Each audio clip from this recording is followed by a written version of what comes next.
Hey guys, it's Dr. Solomon. I'm here today with a patient who's agreed to participate in a little educational video about filler and fat grafting.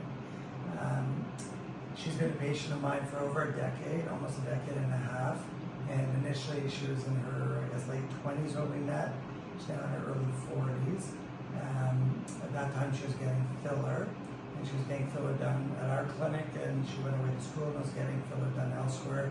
And I think she got a little caught up with the filler and probably over-volumized herself. And I saw her many years later, and we even sent her for an ultrasound to dissolve some of the filler, and started dissolving, and then we ended up, I'll give you a sort of a case rundown. So here she is years and years ago when we hadn't seen her for a while, and she was looking obviously still very pretty, but she had augmented her cheeks excessively, had a little bit of a doughy, puffy look.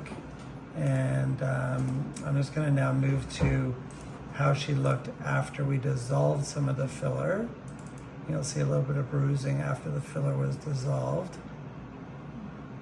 And she looks, much more elegant without the filler. Some of her facial features are more apparent. Here's a little bruise here, but she developed some deflationary stuff. Here are some tear troughs that became apparent. She felt that her cheeks had descended. And we talked about different surgical options and elected to replace the filler with fat grafting.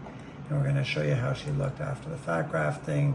So here she is post dissolving the filler, and here she is with some subtle augmentation with fat grafting under her eyes in conjunction with lower blepharoplasty, some fat revolumization of her upper lateral cheeks to blend it in.